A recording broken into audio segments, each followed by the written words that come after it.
Good evening and welcome to Conversation with the Governor, the first in the series of live discussions with the Governor of the Eastern Caribbean Central Bank, Timothy N.J. Antwine. This discussion is part of Governor Antwine's country outreach missions to the ECCB member countries. Anguilla is the first stop in this round of visits after a 2-year hiatus due to the COVID-19 pandemic. This evening, we will be discussing developments and prospects for Anguilla. You, our audience, will have the opportunity to be part of this important conversation. We invite you to send your questions or comments via the ECCB Connects and In Anguilla Facebook pages and YouTube channels. You may also call or send a message via WhatsApp to 1-869-662-2561. I will repeat, 1-869-662-2561. I am your host for this evening, Felicia Hennis. Governor, let me extend a warm welcome to you and welcome to Anguilla once again. Thank you very much. It's absolutely delightful to be back in Anguilla. Thank you. So you've been here for a few days now. You've met with the Premier, the Leader of the Opposition, and other core groups. How would you describe the meetings, and what were the key areas of focus during your discussions? The meetings have gone very well. So first of all, it is just great to be back to connect again with the people of Anguilla, and of course to meet in person. For after almost 2 years, the new administration, the Premier and the members of the executive, also the new governor, and of course to reconnect with many of the counterparts, colleagues, friends with whom we've worked with over many years. So as you said, we have in fact had several meetings. We met with the Executive Council. Of course, we started with the governor, who we met on Wednesday morning. Executive Council, we've met the Leader of the Opposition. We've also had meetings with the social partners, including, of course, churches, civil society, business community, labor unions, and so on. And tomorrow we will meet banks and the media. But I will tell you, the highlight so far, and we've had really good meetings, is our visit to the Valley Primary School. That was a wonderful visit. For those of you who don't know, the Valley Primary School is in fact the ECCB's mentorship school in Anguilla. And we visited because, of course, we did make a contribution for a new IT lab in the new wing of the school. I thought we were just going to say hi and to check in with the principal and our staff and students, but they put on a show. And I will just end by saying that at the very end, the choir sang very beautifully, "Lord, I Need You." And they ministered deeply. And that is clearly, of everything we've done so far this week, the highlight of our visit. So thanks for asking. So our future looks bright. Very bright, very bright. So you mentioned you met with the governor, the opposition, and the civil society. Why was it so important to meet with these groups besides government? Well, first of all, as a general rule, when we visit our countries, we engage a broad cross-section of the society. We talk to leaders both in government, in opposition, and as you see, business, we talk to everyone. And what we do in these missions essentially is to, one, meet people, that's important, share our views on where we see things, but also actively listen to what they have to say to us. And we've always found these missions very useful in terms of understanding where people are at and engaging them in figuring out how we, the central bank, could be of support to Anguilla, to our currency union, as we press forward with our development. And what we like to call at ECCB, the transformation agenda. So we like to hear from people. And typically, I will end by saying, when we do that, that feeds back into our strategic directions, our plans.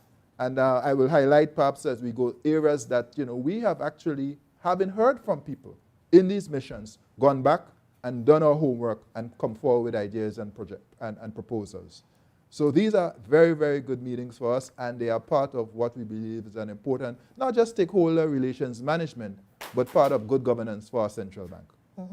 So in your deliberations with the opposition and the civil society, were there any concerns flagged by these groups? So generally, people wanted to have a feel for what the prospects look like for Anguilla and the currency union. And of course, we operate in a global economy. So they wanted, we bring not just our views, but we bring numbers. We share statistics, we share data. And we also share not just Anguilla, which we do, but also we put it in context with what's going on at the regional level and also at the global level. So that information people find useful. Then, of course, they wanted to talk about the situation with the NCBA and how we are progressing on that. And they also raised concerns or questions about the GST, which is planned for later this year, I think July. And then generally, we also had conversations about renewable energy, the environment, and what we're doing with youth. So it's been wide-ranging and again, reflects the concerns and also the aspirations of the Anguillan people. When a government is implementing a tax, and we know GST is quite controversial, such as its GST, what is the advice you can offer? Is it your place to offer any advice to government? So the perspective of our central bank is that the issue of a tax is really in the purview of the government. The sovereign has the prerogative on fiscal policy. The central bank's role is on monetary policy and financial stability. Having said that, we do give advice in a general sense, and we leverage our experience. Many years ago, I think it was about 2009, if I recall, it could have been earlier, the ECCU, the Eastern Caribbean Central Bank Currency Union, took a decision that collectively we needed to improve our fiscal situation. One of the drivers for that was the fact that with trade liberalization, tariffs were going down, which meant that collections at the port could not support or suffice, were not enough to support the government and its programs, and that we would need to go to domestic taxes, and the key tax would be a value-added tax. So if you look throughout the OECS, almost every country has a value-added tax. St. Lucia was one of the last to go, but St. Lucia went. Antigua calls it Antigua and Barbuda sales tax. But if you look in all the other countries, St. Vincent, Dominica, Grenada, St. Kitts and Nevis, they all call VAT. And that was because we needed to take a regional approach to how governments would raise revenue at a time when trade taxes were no longer going to be the dominant tax contributor. So our advice generally is to learn from each other. I, as a former financial secretary for many years, implemented VAT in Grenada, for example. So their practical experience is there. And what we try to do is to share our best practices, the lessons we've learned, what to do, what not to do with each other to benefit from those experiences in implementation. So the general advice we say is to keep it relatively simple, make sure people understand the basics, communicate very well, and ensure that you have a good system. And a good tax system, and I'll end with this, requires a good law, good people in terms of the administrators, and a good IT system. Those are basics for a strong tax administration system. Thank you, Governor. You just mentioned that in your deliberations with the groups and civil society, you spoke about the outlook for Anguilla. And coming out of this pandemic, what is the prospects for Anguilla? So what we see are some very positive signs, especially on the tourism front. And that is borne out. So if you recall in 2020, when COVID hit, all of our economies contracted. In the case of Anguilla, by almost 30%. Why is that? Anguilla is very tourism dependent, as are several of other countries, St. Lucia, St. Kitts and Nevis, Antigua and Barbuda, for example. We then projected a recovery, a start of a recovery in 2021. And we saw some of that. But of course, tourism was still largely constrained with the shutdowns and so on. We project a major improvement in 2022. We project that the Anguillan economy would grow possibly by as much as 14%. However, and by the way, that is supported by what we saw in January, where I'm told you had your best January ever in terms of tourism arrivals. The cautionary note, however, is the war in Ukraine. That has changed everything, not just for the people of Ukraine, but for the world. And so some of the projections we have about growth have to, in fact, be reduced in light of what we're now seeing in terms of rising prices, food, fuel, even fertilizers. And so the growth may not be as high, but there will be, we think, strong growth for Anguilla this year. And all things considered, we expect the situation to continue to pick up in terms of economic activity. And all things considered mean COVID stays under control. By the way, Anguilla has done very well on COVID. In fact, that is part of the reason we feel why Anguilla is able to attract the kind of tourists that you're seeing. People feel safe to come to Anguilla. That's important. Yeah, you said that we are looking strong. What are some of the drivers of the economy right now? Right, so essentially tourism is and remains your main driver, without a doubt. And so that will continue to be for the foreseeable future. We also anticipate construction will play an important role. We are already seeing in the financial sector, in terms of credit, credit to households is actually on the increase. So whether that is people doing homes, taking out additional investments and so on, we're seeing that. Not so much on the business side yet. So that is lagging the household. So we believe construction will also be important. And then our hope is that as the government and the people of Anguilla move into renewables, we're going to see some action there as well in terms of activity around the renewable energy sector. Don't underestimate what that sector can do as well. Also, and I'll end with this, digital transformation. There is a whole new world, especially for young people with digital skills in a new digital economy. And we have to be very clear and understand. The global economy is becoming increasingly digital. In fact, projections are by 2025, at least 25% of the global economy will be digital. And that is an important development. And we need to position Anguilla to take advantage of that trend. And as I always say, or as I've said repeatedly for the last 2-3 years, in this digital economy, Felicia, we cannot simply be consumers. We have to be producers. It's not enough to go on Amazon and click and purchase. That's consumption. That's consuming. What are we selling on Amazon? What are we selling on the digital payments platforms? That is what we must concern ourselves with. And were we to do that, there are niches. Were we to do that, we have the opportunity to earn a living, do more for ourselves from the digital economy. And what do you suggest for us here in Anguilla? Well, a range of issues. So, whether you're doing something like graphic design, for example, whether you're doing coding, there are, I am told, instances where people can earn $3,000 a month from coding, from their homes. Many of us have had to do remote working for the last several years. We know how to do this thing. We know how to do this. We've done it. We can stay home. So you can be teleworking, as in you have a job with some company in the US or the UK or Canada, right here in Anguilla with the right digital skills that can pay you good money. Those are opportunities that we feel we must seize now in the global economy. So whether that is, as I said, graphic design, web design, artificial intelligence, whether you're doing social media work, whether you're doing digital engineering. I was very pleased. I met a colleague, and I'll end with this. I get excited about this stuff, so I have to manage the time. But I was pleased that I met a former colleague who told me that his son is now a most sought-after digital engineer. That is a new area where, in fact, there is great demand. So when you look at where the jobs are coming from, the new jobs, the jobs for the 21st century, that is an area for Anguillans. And I know the Minister for Education, who I met yesterday, has an eye on that. And of course, Minister Hodge, in terms of working to build up the digital skills of our young people, because that is important. And you just spoke greatly about the students at the Valley Primary School. So that is something that they can expand on. And that is why we funded the lab. The strategic reason there. And do you think there is need for CXC perhaps to look at their curriculum and to strengthen it, probably in IT?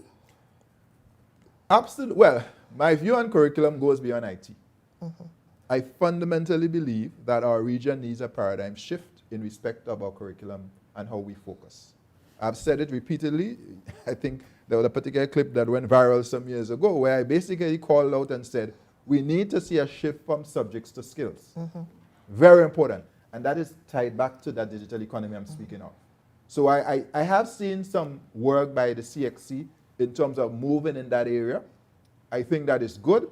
One of the things I certainly encourage is for our students to start writing IT subjects as early as Form 1 and Form 2, not Form 4 and Form 5, and use that as a basis for other skills that they will do. So I am an advocate for them to do EDPM and IT and some of those skills very early in secondary and use those for other things that they will do in their secondary life and, of course, their tertiary, their university life and so on.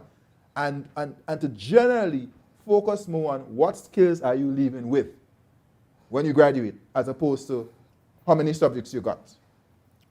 You know, and the bragging rights around who got the most subjects. I think most persons now are understanding the importance of TVET. I think before it was seen as, you know, as a less attractive subject for the less academic. But now persons understand, especially in light of the Hurricane Irma, we saw the need when we had to bring in different crews from overseas and so forth to help reconnect the electricity. So I think it's important. I think we're now seeing the importance of TVET and other areas. And that will grow. And I think it's important because what has happened in the past too often is that we've sort of forced our children into areas of, you know, certain pure academic subjects, and there's nothing wrong with that. We need our doctors, we need our lawyers, and so on. But if you look, we have doctors and lawyers, and sometimes you can't find a good plumber, for example. I know plumbers who make very good money. The good ones in demand, not the bad ones. All right, let's be clear. So what I think it opens up opportunities for young people who may be hands-on and have skills to feel that I can make a living doing what I am better at or good at, not what I'm being forced to do. And too often in the past, I think we have sort of forced children into a pure academic stream, and where they're miserable. They're not their best selves, and they're not generating the skills that the economy needs. So you still have to import labor, even with all of that education, because we don't have the right skills. So hopefully, TVET is on the rise, and more people will feel that, or children or students, that they're being catered for. Earlier you mentioned about NCBA and you also spoke about renewables. How can we get our banks in Anguilla even to perhaps lend us money so we as households and individuals can have access to these renewable energy instruments? So I think on the renewables question, let's just put in context where we are. I'm advised that in Anguilla, the renewables in the energy mix is about 4%. 4. That's low. Now, in the region average, it's about 12%. That too is low. At ECCB, we are advocating a tripling of our renewables by 2030. And we believe that that is important for multiple reasons, including energy security. Look at what we're facing now with the war in Ukraine. Look at what Europe is facing because they're so reliant on Russia for oil and gas. Energy security for us means generating more of our energy ourselves. That's what renewable does. Simple example, one of our favorites, is what we're doing at our ECCB campus, where we are now generating almost 70% of our energy from solar PV. And by the end of this year 2022, 100% of our energy needs on campus will be from solar PV. That is the way to go. Now, you asked the question, what can the banks do? I think the first thing is to make sure you have the right policy and regulatory framework. I'll give you an example. If I'm going to invest in renewables, I need to know with certainty what my payback period is. I need to know if I borrow $50,000, for example, that I will be able to repay that over a 5-year period, give an example, and have certainty about that. And that requires me knowing what my price will be if I sell to the grid. if I have excess and I sell to the grid. In some of our countries, and I haven't looked closely at the Anguilla policy framework, so I'm not commenting specifically on what Anguilla has or does not have. But in some of the countries which I've worked in and I'm very familiar with, more familiar, the policy framework does not encourage sufficiently renewables. So people are producing, but they're not getting the right pricing. Or in some cases, there has been no formalized regime for what will be the price if I sell excess to the grid. That has to be clear to an investor. I have to know that up front. If I don't, then I'm not going to invest. So that has to be fixed. And then I believe the financial institutions must come alongside and recognize how much money can this person save if they make this investment. Last year alone at the central bank, we saved $1.2 million because of what we've done in renewable energy. That number will be even higher this year because energy prices are higher. So to me, it is one, making sure the policy and regulatory framework is set and conducive. Secondly, for the financial institutions to work with households and businesses to basically generate a model of savings. If you invest, this is what you will save, and that saving allows you to pay back over a reasonable period of time. ESCOs, as they sometimes call. And I want to see more of that in Anguilla and across the region. Going back to NCBA, we know the bank is now 5 years. Are you pleased with the progress of the bank? NCBA is in fact 6 years old. 6. This year? Okay. Very, very important. April 2016 was the birth of NCBA. NCBA has made significant and commendable progress from when it started. It is no longer a bridge bank. That's an important milestone. It is now profitable. That's an important milestone. It has now become a $1 billion bank. When NCBA started, it was somewhere around 700 million in terms of size. That has grown to $1 billion. Deposits have grown. So I just want to really commend the board and management and staff of NCBA, the governments, previous and current, the shareholder, because NCBA is owned by the government of Anguilla, for supporting NCBA. But ultimately, the people of Anguilla. Your confidence in NCBA, along with the efforts of board, management, staff, and of course, government, the shareholder, your confidence and support has helped to ensure that NCBA has grown significantly over the last 6 years. And though, as a regulator, we are very encouraged by that progress. There is continuing work to be done. And let's understand, NCBA has grown over the last 6 years despite Hurricane Irma, COVID, and now the conflict. These are 3 major shocks in that 6-year history. And yet the bank has grown. That's a credit to everybody involved.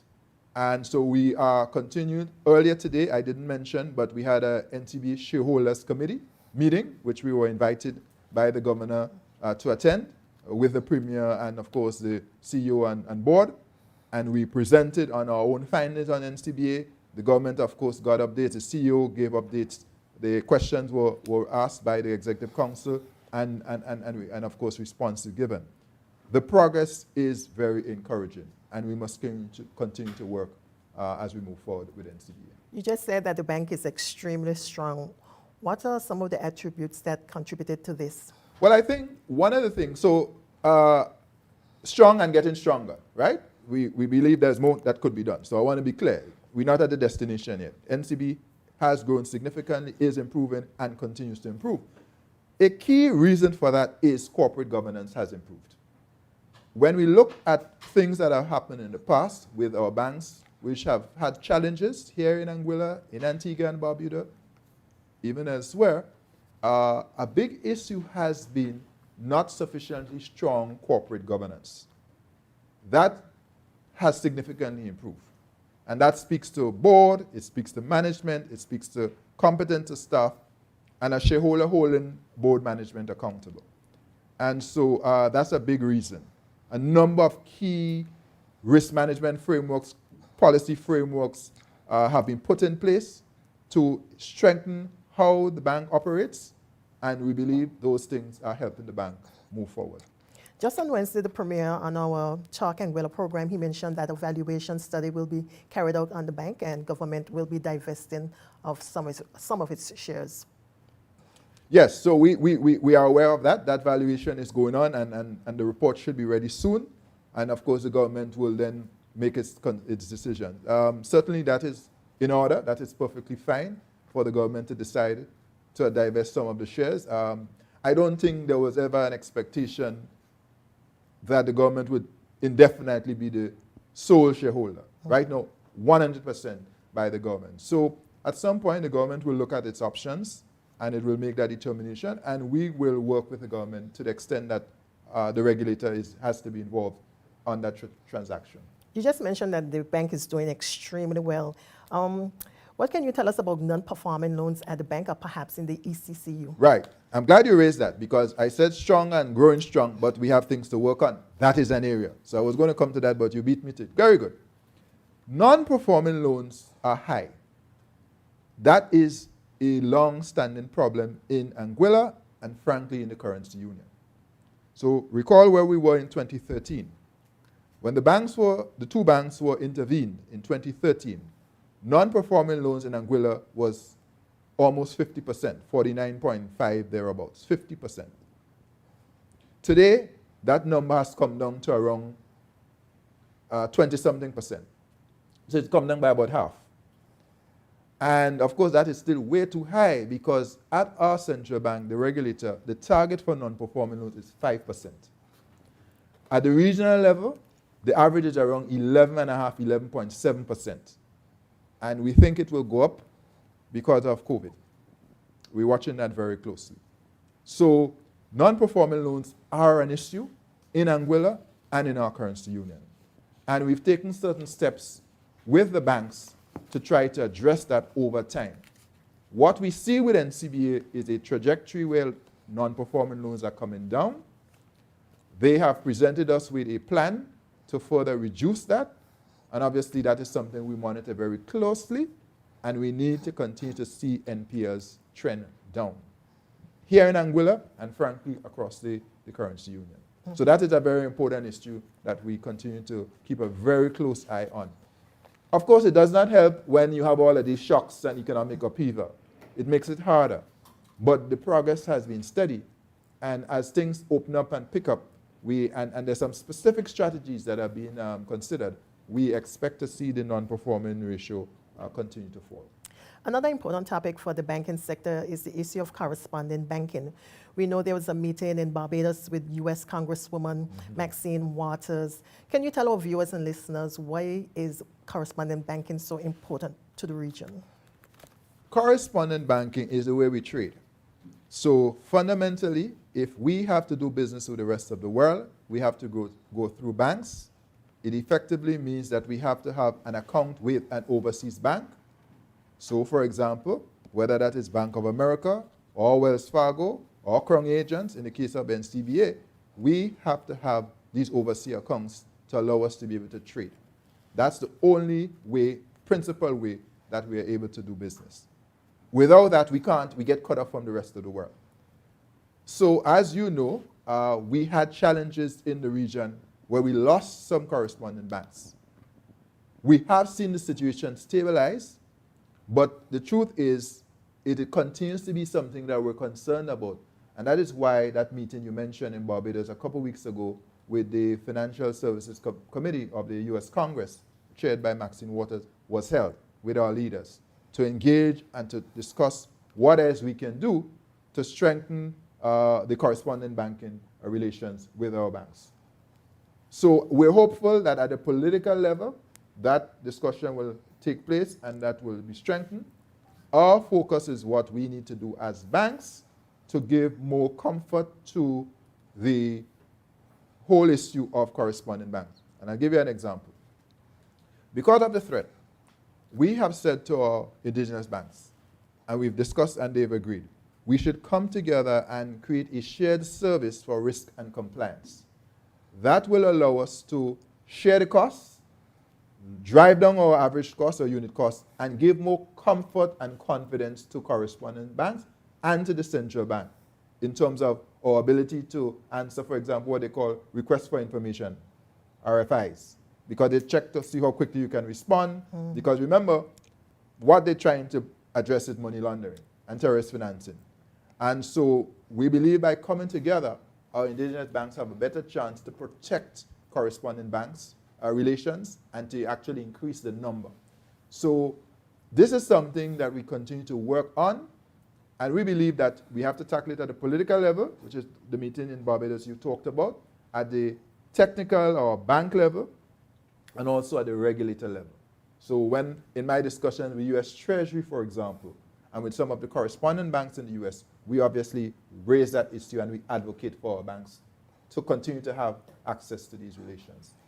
Governor, we've all read and heard about the shocking news concerning the BVI's premier allegations of money laundering and drug charges. Do you think this issue will probably hamper or could hamper our situation in terms of re-establishing our ties with the U.S.? Does it make the Caribbean a less attractive place to do business? So the development is deeply distressing on multiple levels. Deeply, deeply distressing. I must, of course, start by acknowledging the fact that the premier, or former premier, if he is in fact former premier, is entitled to due justice, due process. So he has to be heard and he has to be given a fair hearing. But given all that we have done and are doing to fight this narrative about what the Caribbean is and is not, it sets us back. It sets us back. It plays into the hands of those who want to paint us a certain way. We make the point all the time that while we cannot say with, money laundering, in my view, probably happens all over the world, we know with facts, with evidence, that the biggest money laundering takes place in the large financial centers in the world, not in the Caribbean. We know that. But we have to account for what we do here in the Caribbean. And we are dependent on those relations with the rest of the world. So we have to be mindful of how we deport ourselves, how we conduct ourselves. And having made the point that sometimes they are so onerous in terms of the impositions on us, in terms of the capacity, how many things we have to do, whether it's for the FATF, the CFATF, and so on, Global Forum. And now we get this. And this basically undermines the efforts of all of us to not just fight money laundering and terrorist financing to preserve financial integrity, but to demonstrate and to change the narrative about this region. And let's be clear. So that is my short answer, maybe not so short. Historically, we know how this thing has worked and why part of the narrative exists. Drugs, narcotics, move from the producing south to the consuming north. The Caribbean happens to be a transshipment zone. That is traditionally what has happened. And so we've always had to fight this narrative about what it is that we do or are not doing. And we have done so much, taken so much of our taxpayers' money, trying to invest in capacity, in laws, in training our people, in setting up FIUs and setting up money laundering commission, anti-money laundering commissions. I've sat on some of these things. And then something like this happens. So it's very, very distressing at multiple levels. But having said that, we have to simply resolve to continue the fight. Fight against money laundering, fight against terrorist financing, stand together on these things. And even an episode, and we don't know the outcome, but even an episode such as has been presented recently should not detract from the efforts of many, many people, many women and men in this region who fight money laundering every day. As a central bank, we are responsible for overseeing AML-CFT in our banks. We take that very seriously. Very, very seriously. We've worked with the U.S., the Office of the Comptroller of Currency, for example. We've got technical assistance even to strengthen what we've done over years, over time, and we've done that and we continue to do that. And we must. So we have to continue to push, but clearly it's a sad day and a difficult time for the BVI and for the entire region. and we must continue to learn lessons and build on our efforts. Thank you, Governor. With that, we'll take a break. You're watching Conversation with the Governor. When we return, we will take your calls. When the ECCB took the bold step to introduce Dcash, the people of the Eastern Caribbean Currency Union were at the heart of this decision. It's about creating opportunities. It's about connecting family.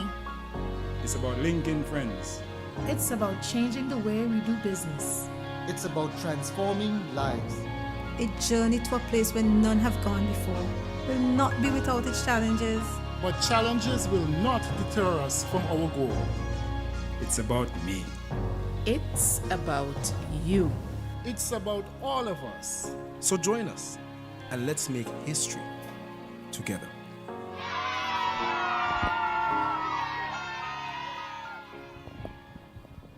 We are back with the program Conversation with the Governor.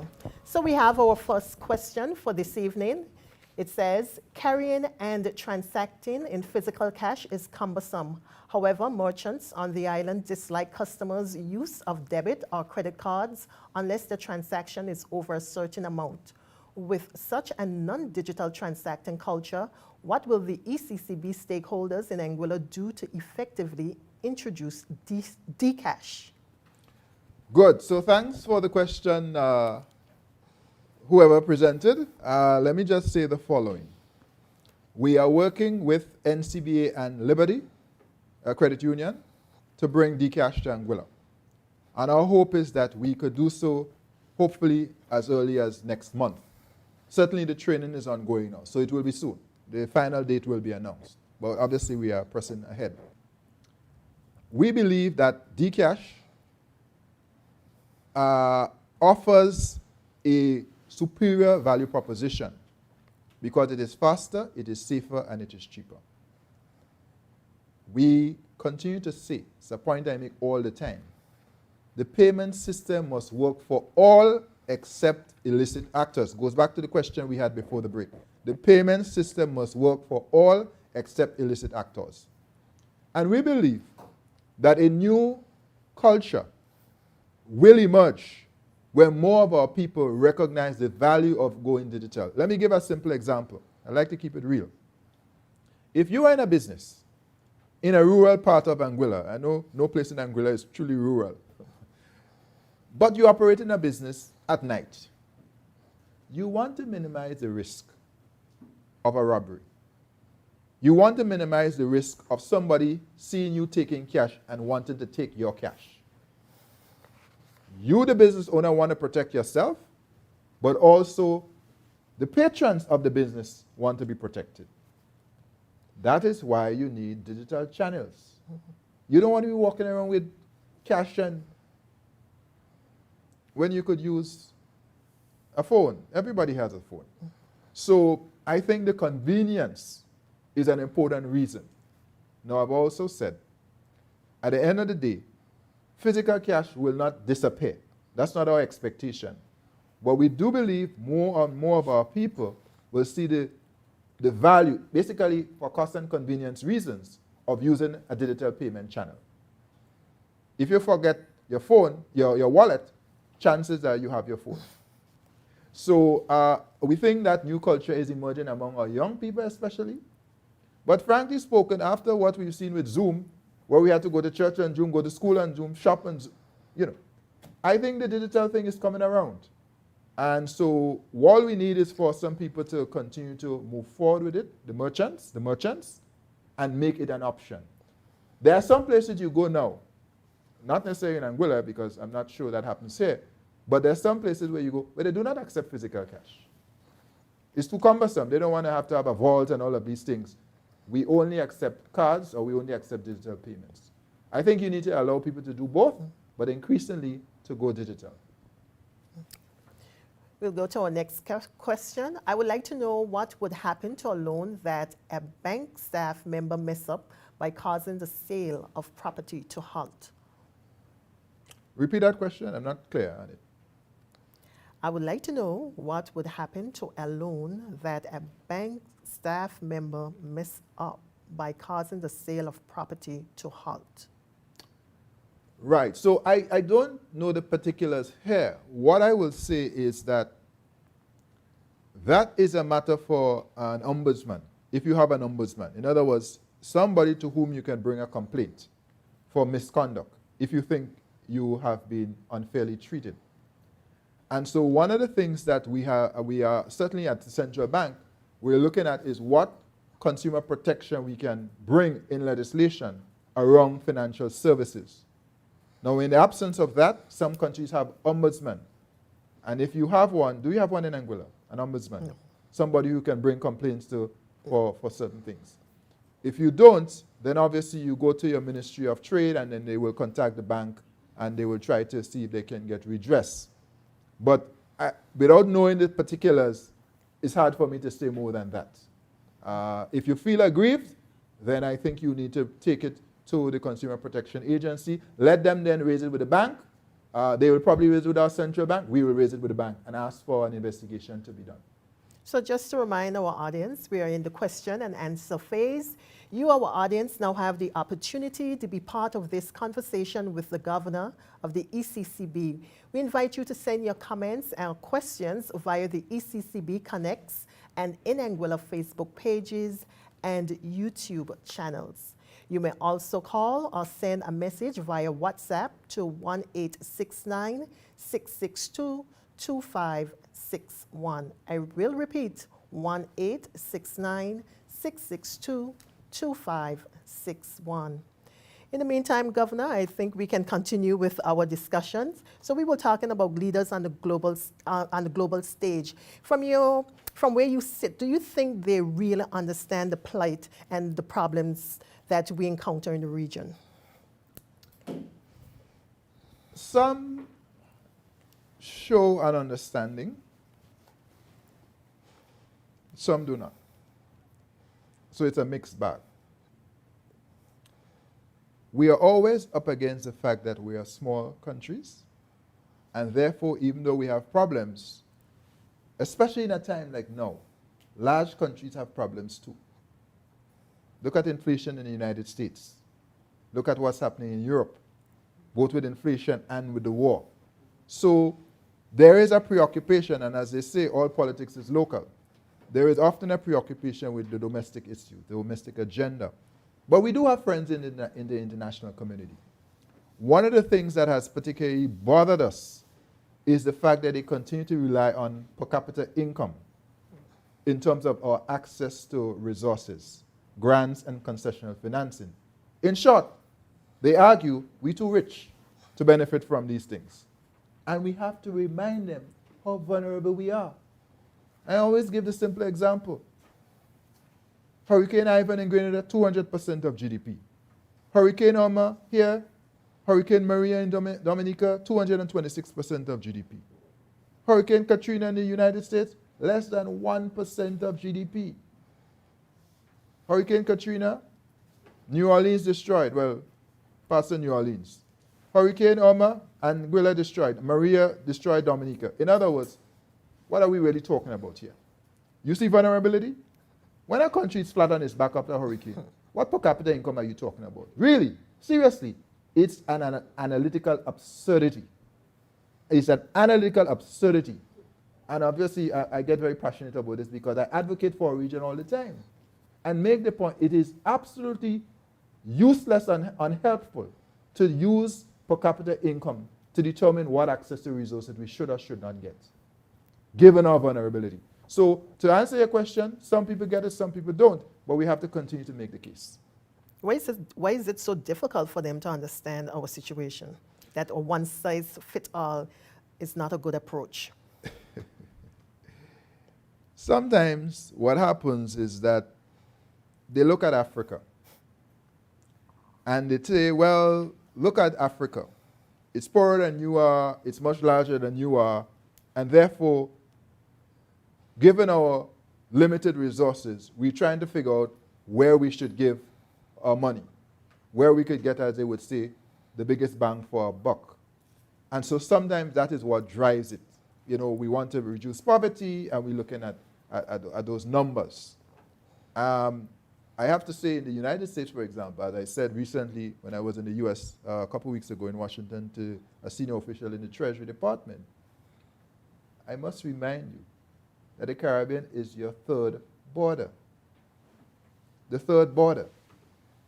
The prosperity of this region is important for the prosperity and for the peace and safety of the United States. And when that doesn't happen, it doesn't work in your favor.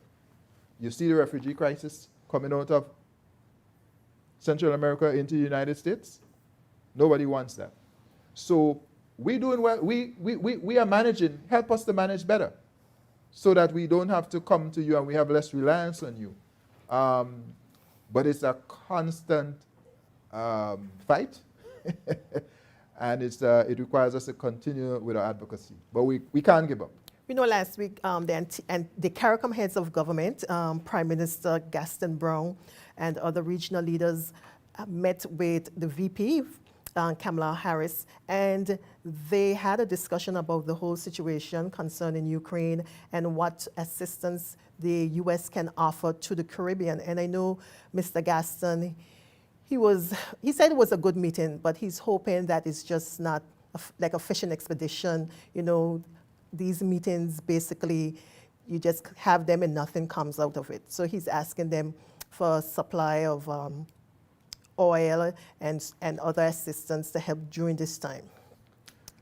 Right. Well, I certainly share the view that it needs to be more than a nice conversation.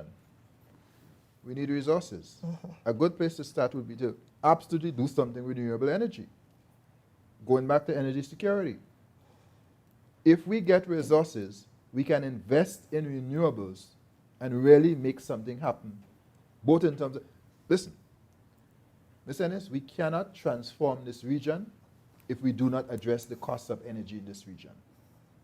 We can't be paying 30, 35 US cents per kilowatt hour for electricity, where the US is paying less than 10 cents, where our competitors are paying. That has to be addressed. You cannot talk about transforming this region and not address energy. It would be great if we could actually get something done there. And my push, our request is help us to triple our renewables over the next 8 years by 2030. That would be a wonderful achievement coming out of that meeting last week. Who are our partners in times of crisis? First, ourselves. After every hurricane, what happens? You have first responders internally, but then who do we go? Who do we get help from? Our neighbors. Remember after Irma? Dominica came. Others came. And then, of course, Maria hit Dominica, and they had to run back. The linesmen had to run back and help. So we actually help each other out. And I think we started during COVID. I want to start there. Before we talk external partners, we start charity begins at home. Look at the vaccinations. I know Anguilla got some help from the UK, which was great, to help get vaccinations going. But we are not overseas. Many of our members, 6 of our 8, are not overseas territories. We had to find ways to get help. Ultimately, we got some help from India. Our central bank, one of the things we did was to pay to get the vaccines from India to our region and to help get them distributed. And we shared vaccines so that each had something, everyone had some to start. My point is that, first of all, regional cooperation is absolutely essential, and we have seen in moments of crises, whether it is after a hurricane or, like with the situation with the vaccination with COVID, where we help each other out. That's an important starting point. And I'm stressing that because when you're small, you have to come together for strength. And this goes back to being resilient. Correct. How do we increase our resilience? Well, there are multiple issues for resilience. You can tackle it at multiple levels. So first of all, I would advocate certainly for fiscal resilience. That is to say, first of all, we are resilient people. We know that. But then you ask me the question, how can we build resilience? It starts with a growth mindset. A growth mindset. So that's on all of us, individually. What's a growth mindset? The capacity to see your problems, reframe your problems as opportunities. To see your challenges as lessons, not failures, from which you can learn and grow and then take action. That's a growth mindset. That's important. Every single one of us. The alternative is a fixed mindset where the problem is the problem, que sera, sera, we're hopeless. That is not an option. Then we must do several things very quickly. One, fiscal resilience. Governments have to build buffers. The rainy day always comes. So you have to build buffers.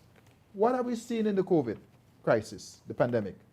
The countries that have buffers, generally speaking, have fared better than those without buffers. There's a lesson there. Fiscal resilience. And so we encourage governments to have fiscal resilience frameworks. Secondly, financial resilience, risk transfer mechanisms. Insurance. A good example is CRIF, the Caribbean Catastrophe Risk Insurance Facility, the first multi-country catastrophic pool in the world, set up in the Caribbean in 2007 after the event of Hurricane Ivan in 2004. That entity helps transfer risk. So governments help with hurricanes, tropical cyclone, earthquakes, excess rainfall. And now ANGLEC also has a policy with CRIF. That is financial resilience. Then there is the issue of infrastructure, physical now, where we have to build, whether it is how we build our roads and bridges, what we do near the coast. That is the resilient infrastructure, because sea level rise is real. Global warming is real. The climate is real. So you can't talk about resilience in the Caribbean without talking about the existential threat that is climate change. We haven't talked about it a lot yet, but it's a huge issue. And therefore, quickly, growth mindset, fiscal resilience, financial resilience, resilient infrastructure. And I would stop by saying, and this one is interesting, and my own experience after Hurricane Ivan and seeing another hurricane since, psychosocial counseling. Don't underestimate the trauma people experience after those shocks. At all levels, including leaders. And my experience is that we have to have the capacity to bring psychosocial counseling for people who need that help. And we have to build that capacity so that in times of trauma, crises, and stress and so on, we are able to help people get through those difficult moments. Even in COVID, it's a good example. We've seen mental health challenges arise. And more, mental health is a bigger issue now. We've seen cases with that. We've seen, suicidal tendencies. And I mean, for example, even at our central bank, we've strengthened our counseling program to give staff that support in a difficult time. That is helping with personal resilience. So let me stop there. Yes, that is so important. I know the Ministry of Social Development is also promoting that as well. Mm-hmm. Psychosocial support to our young people and to the public in general. Mm-hmm. Yes. Good. Very good. I think we have a question now. Given the fiscal constraints of Caribbean governments, can a future global financial crisis push the ECCB to use unconventional monetary policies such as quantitative easing? No, it cannot. And I think it's important for us to understand what the ECCB is and is not. We are fundamentally a currency union with a fixed exchange rate. 1 US, 2.7 EC. The way we have and that has been the case in 1976.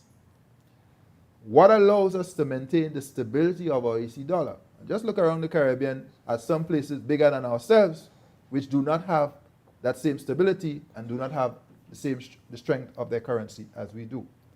What allows us to do that is the fact that we maintain significant foreign reserves. If we were to do quantitative easing, as you see done by the central bank, the Fed in the US and other places, Bank of England, the European Central Bank, what we would do is simply deplete rapidly our foreign reserves.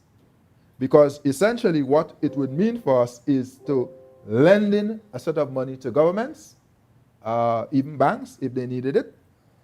What would happen with that lending? That lending will then find its way into imports, because we import a lot of what we consume. That will draw down our foreign exchange and it will weaken our EC dollar. So no, we cannot do quantitative easing. Once we made the decision to have a fixed exchange rate regime, that basically mandates us, requires us to back it by strong foreign reserves and foreign reserve management. We do not have the same luxury of the Fed with quantitative easing as you see going on in many parts of the world. Governor, we in Anguilla, we use US more than EC. Is this a concern for the bank? For which bank? The central bank? The ECCB. The people of Anguilla decide what they want to use. I think the people of Anguilla hopefully recognize some value in the currency union. And certainly in times of crises, I think they've seen us come together and the value of being part of this entity.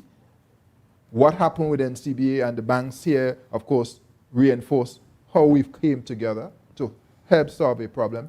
Don't underestimate the amount of solidarity.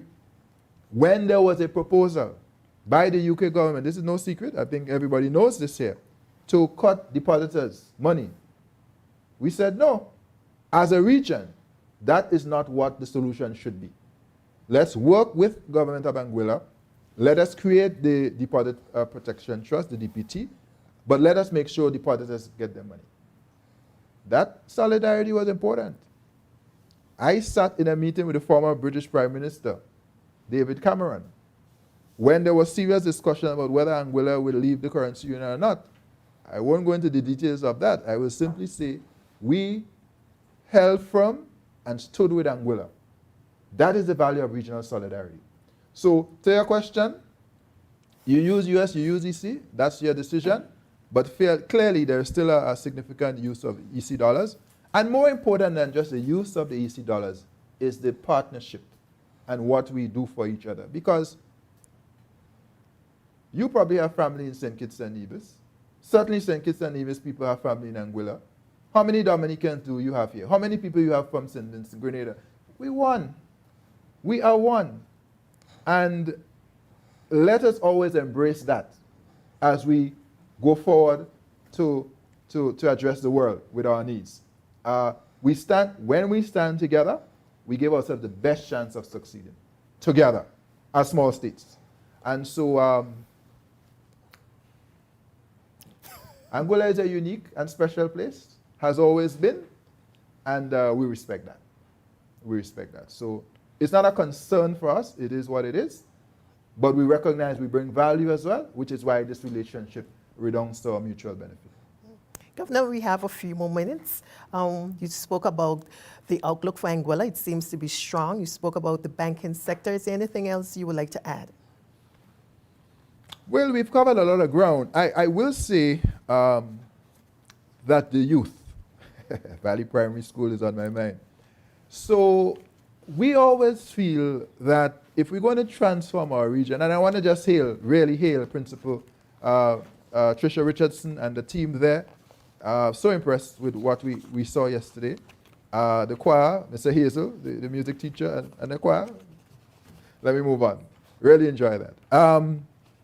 So we always want to invest in our young people. And so what I wanted perhaps to just mention a couple of things that we are already doing or continue to do in terms of investing in youth. So one of the things I've spoke with Minister for Education while I was here is a Bright Sparks program where we try to get IT interns into our bank. So we're looking, certainly we want to start with 2 Anguillans to come over to our central bank in our IT department. They must have some IT background, and then we give them some training and we give them some additional skills. So typically it's between A-levels and university kind of thing, that kind of age range. So you might be 18, 19, whatever. We believe that there are opportunities for our young people. 6 months, maybe we go for another 6 months. Another thing that we're doing is SPICE scholarships, where we give you an opportunity to go and get training in STEM. And I was very pleased yesterday when I met Kadian Richardson, who was our first SPICE scholar from Anguilla, 2017. He is now doing engineering, UWI at St. Augustine. I think he is in the 2nd year. We want to see more of that. We want to give more opportunities to Anguillans there. We are also, last month, we had a data challenge where we basically said to our young people, bring your ideas using data analytics, artificial intelligence, to help us solve a climate problem, climate resilience. what am I saying with these examples? We are looking for opportunities to empower our youth and to give them opportunity to express themselves and to be able to grow and into, make their contribution.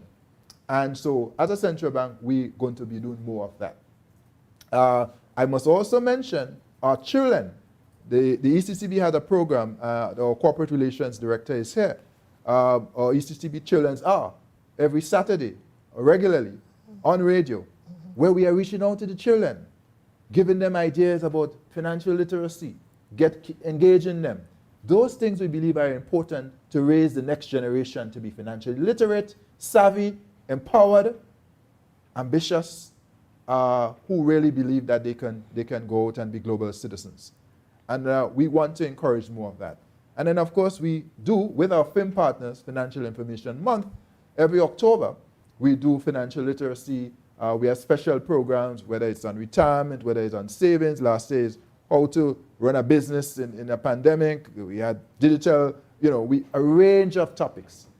So that is important for us because we want to always be investing in our youth because we believe that transformation requires us to really look after, take care of that demographic in our population. So young people, stay tuned with your central bank because we are looking to give more support and opportunities to you.